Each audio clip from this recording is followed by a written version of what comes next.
Hey, this episode is brought to you by the outstanding team at Compass Strategic Advisors, your trusted partner in driving strategic growth.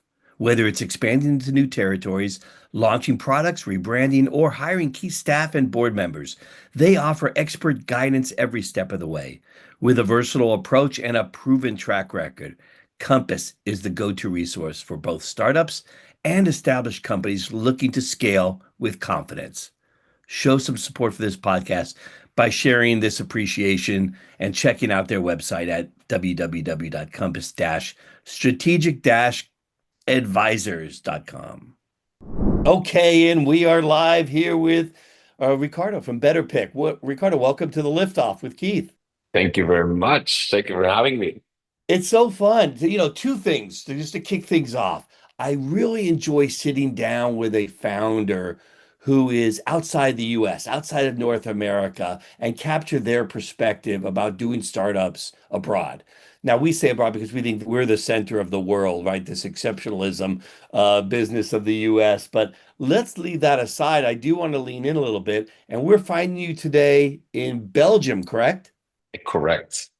How's that? I love just the fact you're in Belgium, which I don't get a chance to visit often, and nor do I hear from a lot of people from that country.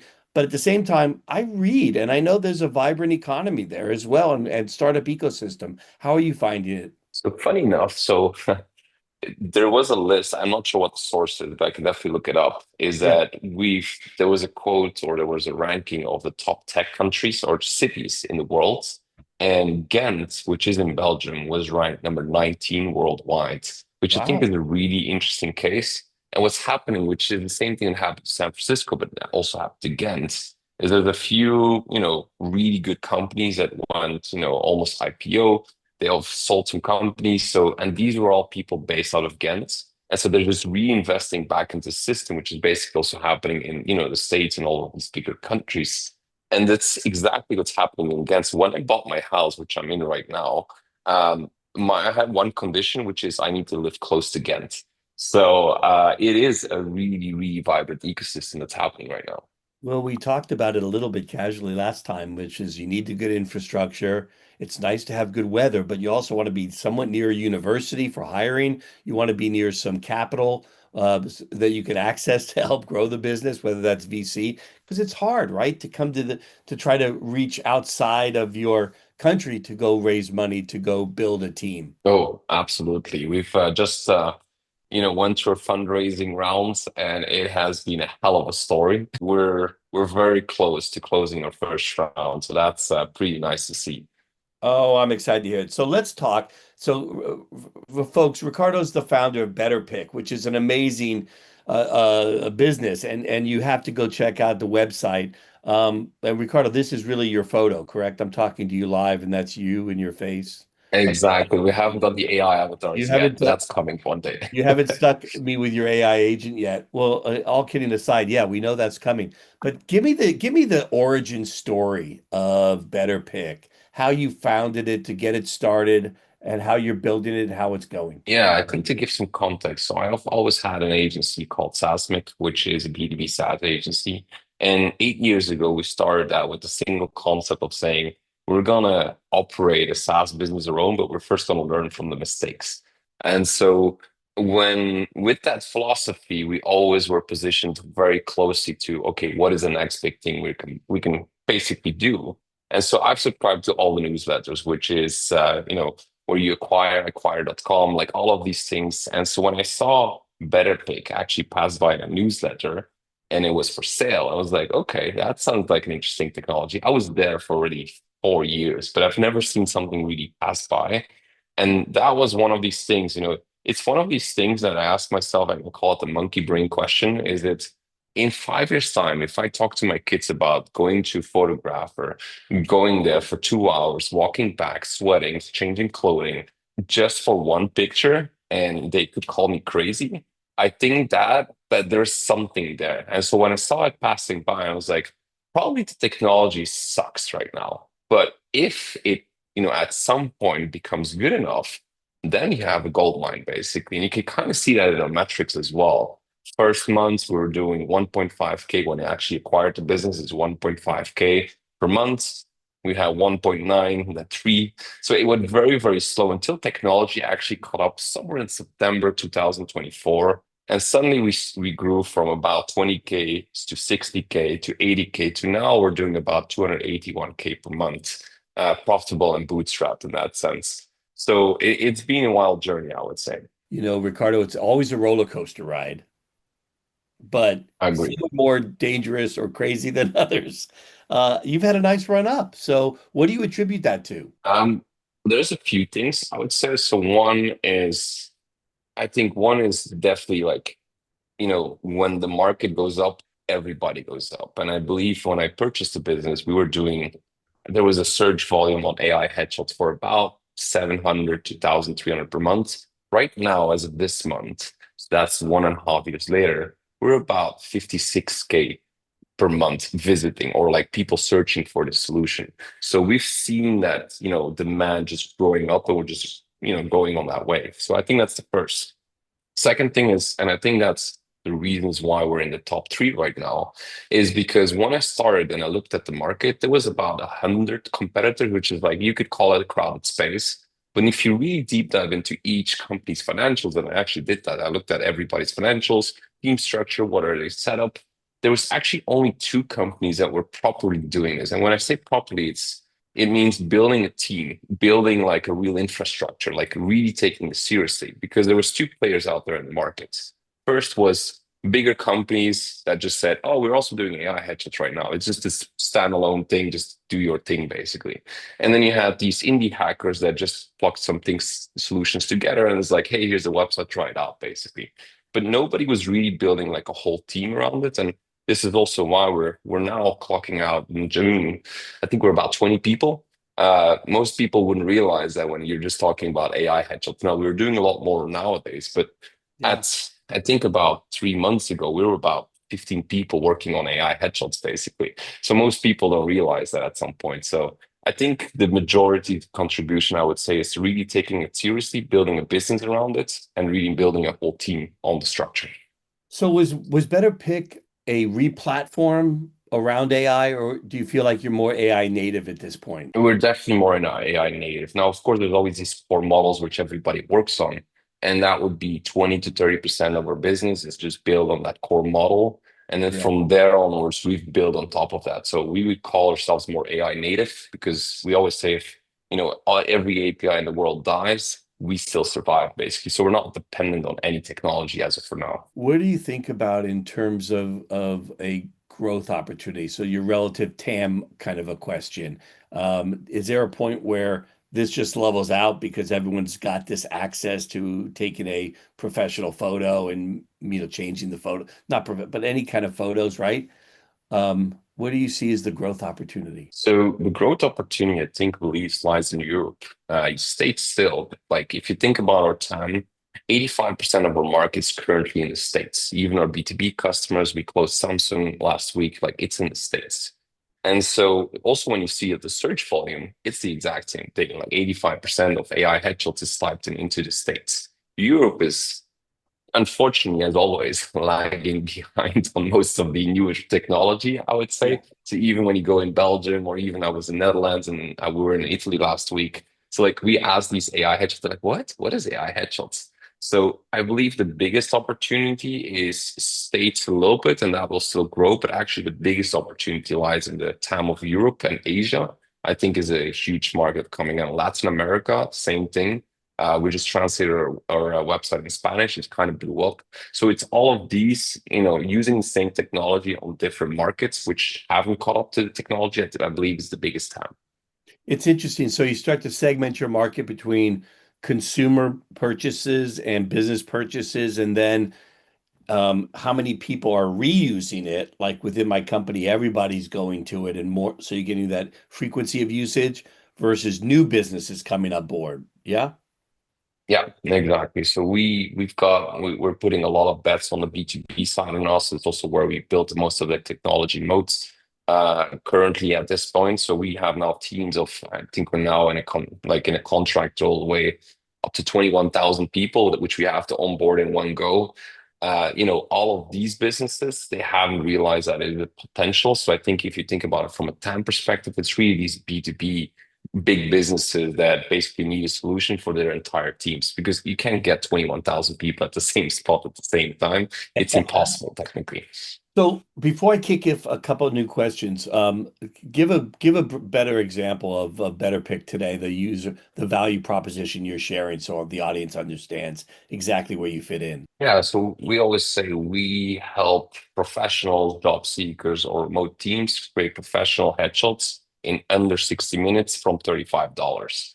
That's basically the value proposition that we give. You win time because you don't have to actually go to the Yeah. photographer and you save money. Time and money, the huge variables, and it's significant. Always.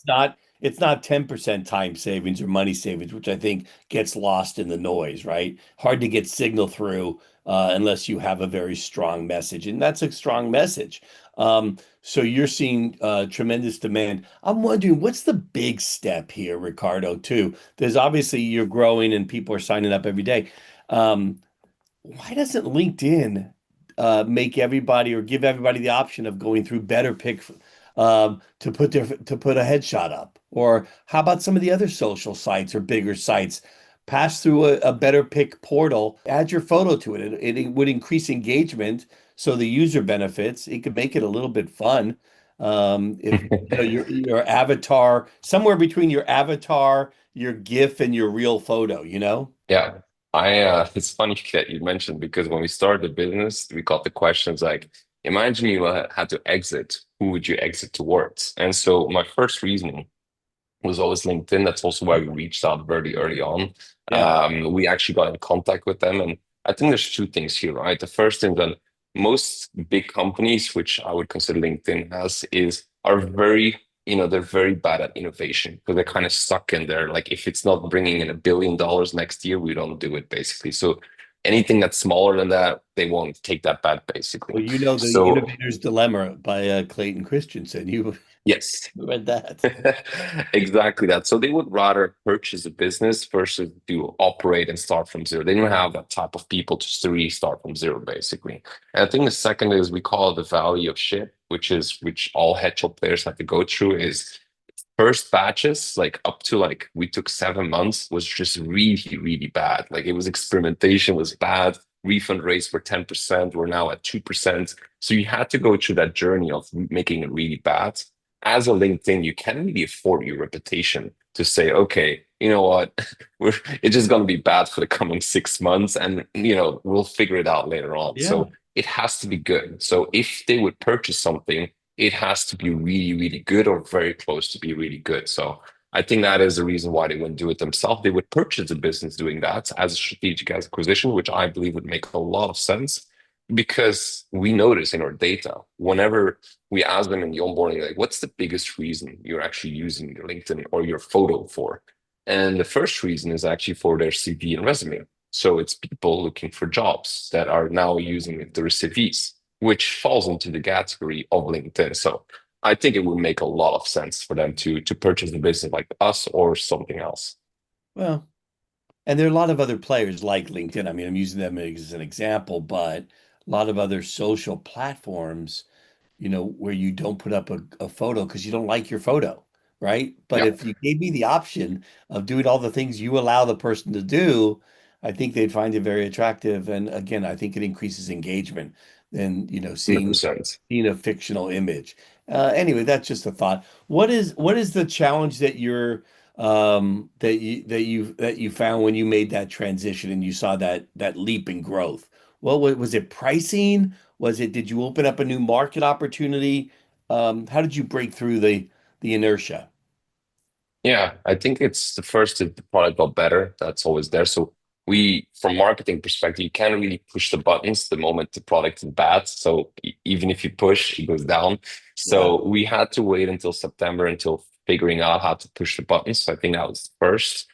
Second thing is that once the product got better, we can actually push some things on the metal basically. And I think there we already tested like 7 months ahead, like different channels, things that we Yeah. had to get around. So we had Google ads, we had Facebook ads, we tested TikTok ads. We burned a lot of money just testing things out. And the moment we discovered 3 to 4 channels, we knew that we could push the button basically.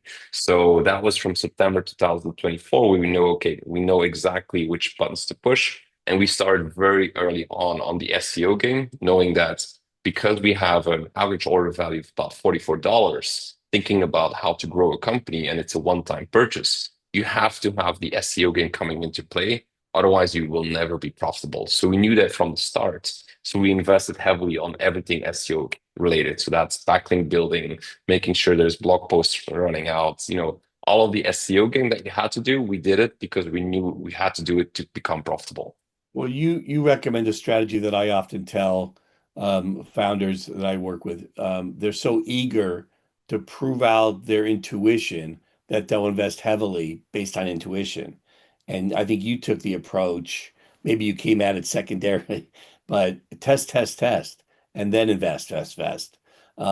So it sounds a little cliche, but that's the counsel. It sounds like that's what you did. Well, it's test, test, test, but test in a very economical, logical way. And what that means is that, you could say, LinkedIn professional photos, that is where the market is. So let's do LinkedIn ads. But from an economical point of view, these cost per clicks is way too high to ever become profitable on LinkedIn. Unless you're selling to B2B teams, large teams, you could get this profitable. So I like this CAC spectrum where if you're selling something for $44 as an average, there's only certain channels that you can actually activate to become profitable. So you couldn't do LinkedIn ads, you couldn't do outbound email because that's way too expensive in order to operate the channel. So it's test, test, test, but in the right channels, which would make sense on the long term, basically.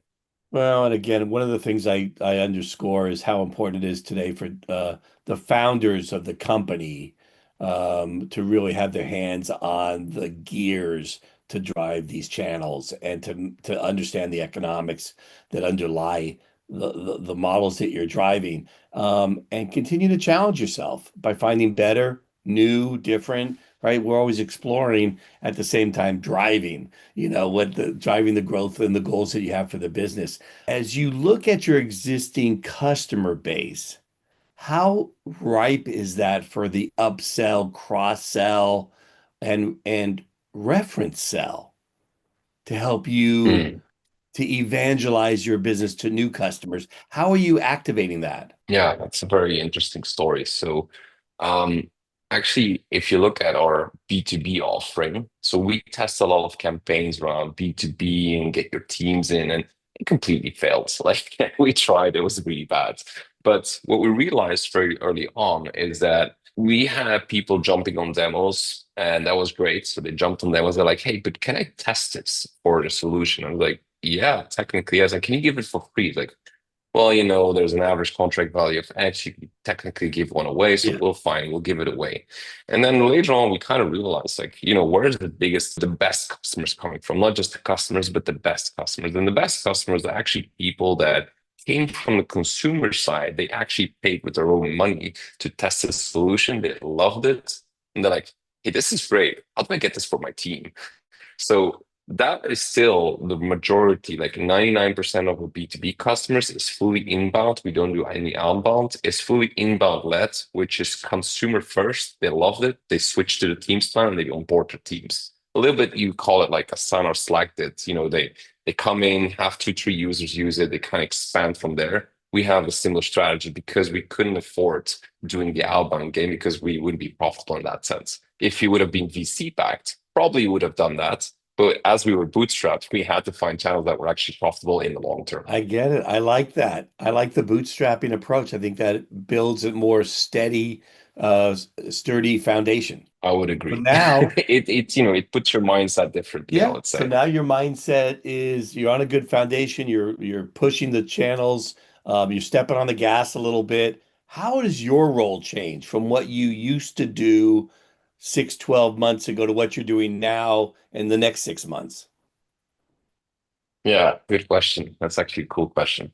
So I would say I'm a pretty hands-on person. So if you look at the marketing automation, all the automation flows, asking about the NPS score, asking for a Trustpilot review, the onboarding emails, all of that was done by me. So I'm quite technical in that sense. So I've set up all these things. So I think I'm a lot in the setup now as we grow into 20 company team.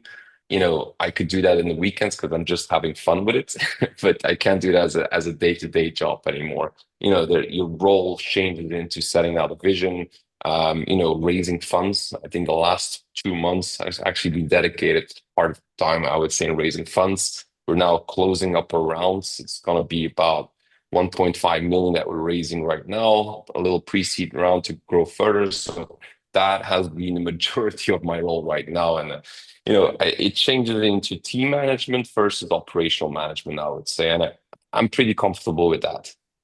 I bet. And you sound very comfortable, very humble person as well. But I also know from my experience in talking to hundreds of founders, that there's something that changes a little bit when you get to that point. Now, maybe it'll still be a little bit down the road, but where you put on a new hat, right? From the developer and the growth manager and the fundraiser to now you're the evangelist, right? You're out in the market recruiting team members, talking to existing team members and making sure they're feeling great about their work and their productivity. Have you started to own that a little bit more? Yeah. So it's funny because when I started out, like, the startups I did before I was the one that built the products, market the product, built the website, set up the Yeah. tracking, like doing Yeah. everything. So I know hands-on how to do it. And then when I grew into roles, so I sold my agency back in the days. And then we went from a team of 10 people all the way to 130 people when I left. So I saw that transition of you operating all the way to you managing and you delegating a lot, basically. So I'm actually quite comfortable in two positions. I like both. Probably on Sundays you'll see me like doing marketing automation flows, and during the week I'll be like, management. I There's now way have too indeed much more fun to do. one-to-ones. There's way too much fun in Belgium for you to be working in an office on a Sunday. Well, I don't see myself doing anything else, to be honest. Like I love what I do. I love building things. I love creation of things, like something that didn't exist today suddenly exists tomorrow. I love that fact. So if we don't see me on the office, I'm probably on my bike. Your That is bike or probably the your bike change. or a boat with a buttery croissant or something else delicious, right? I'll take that one, indeed. I love it. So let's share an insight about all the AI headshot business and where you have something that illuminated in your brain as you were on this journey that just kind of blew you away, or something that really provocative happened on the progress. We've shared several stories. Yeah, I've got a few, to be honest. I Yeah. think the first, which is the most fun one, I would say, is the fact that AI headshots is very let's say that you do AI headshots, right? And you'll see your 60 pictures and you will look at the picture and say, oh, that's exactly me. Like, I love my picture there. But you put that next to your wife, she will tell exactly the opposite story. So that's a very funny concept of how we perceive ourselves versus how other people perceive themselves when taking a headshot, basically. Because I did the same thing with my partner. It's like, oh yeah, that's me. It's like, no, absolutely not. That's not you. And she's like, no, this is you. It's like, That's no, fun. no, no, no, that's not me. So it's a very funny story, and it's the exact same thing that happens to us when we record our voice for the first time. You're like, you have a certain perception in your mind of how your voice works, and then suddenly you share that, and it's like, wait, that's not me. Absolutely not. So we have the exact same thing happening in the eye space, and sometimes for our customers, they're like, ah, this is absolutely not me. And we look at the picture like, no, it's absolutely you. Like it's one on one. That's funny. And the opposite happens as well. It's like Oh, they're sure. super happy. When look at it, it's like, no, that's absolutely not you. But if you're happy, you're happy, right? So it's a very funny concept that is coming into the AI headshot space. Wow, I love this space. It is fun. I want everybody to take a look at this website and give it a try. And speaking of that, I mean, you mentioned your fundraising and closing up around. What else are you looking for in terms of partners, investors that will help grow the business even faster? Yeah, so we're building AI headshots and we're quite comfortable in where we're headed in that space. We're actually building a new company. I don't want to call it a new company because it's technically the same company, but it's an extra revenue driver, which is Better Studio. which is applying the same technology we've developed for the last 2 years almost into the fashion industry, where fashion brands can actually just, upload their clothing, pick some models, pick a background, and get the photo shoot done, basically. So we're really moving into a much bigger market, a much interesting market, I would say as well. And so that is if there's any connections there, that would be really cool because we're now fundraising. We have some really cool angels coming on board that have very strategic value. And that's basically what we're looking for to even further expand around. So we're keeping some budget open for really interesting people in the fashion industry. There's a lot of opportunity in fashion because of the quality of the brands and the number of technologies. I've been to several events where I saw some very innovative things of, virtual try-ons, and the whole supply chain's gotten a lot more efficient as well for buying and selling and trading and returning and all that good stuff. Well, this is Yes. exciting. So, what has you most excited about the second half of the year? Second half of the year is really with this new technology on the fashion market and us moving into the model marketplace. So that means that we're really working with real models right now, digitalizing them, putting them onto the platform, and you can actually select them as a model for your shoot. And I think that's really cool because you're taking the best of technology and the best of humans, putting that together and really bringing it to market, which I think is really cool. It's a unique angle that we've always believed in, that humans and technologies should play together, not just like replacing the humans. This is also why we have 24/7 support with real humans behind everything. So you can actually talk to a human 24/7. So we've always believed in this human versus tech, whereas most players actually just think about the technology. And I think that's the exciting part where we can really blend the two worlds together. So I think that's what gets me most excited for now. Wow, that is exciting. Ricardo, I'm going to talk to you some more after this interview, but thanks so much for taking time to speak with me today. It's been really innovative conversation, really thought-provoking. Excited for you and what's coming down the road. Any last comments you want to share, by the way? Yeah, I would say, thanks for having me on the podcast. If you ever want to try an AI headshot, feel free to reach out. Happy to give some for free. And if you're looking for a new job, feel free to reach out because we're Thanks. hiring. Maybe I'll have a podcast with my AI agent, and I'll need a new photo for sure. So yeah, let me try that. I'm going to do that. Perfect. Thank My you very much, fashion Keith. career, I think my fashion career, I missed that window. I'll be honest with you. I think so too, on my Uh, side. I I'm think still you can do getting. it. See, you can go do it. Well, Ricardo, thanks again for joining. I really enjoyed our chat. Thank you very much, Keith. Thank you very much.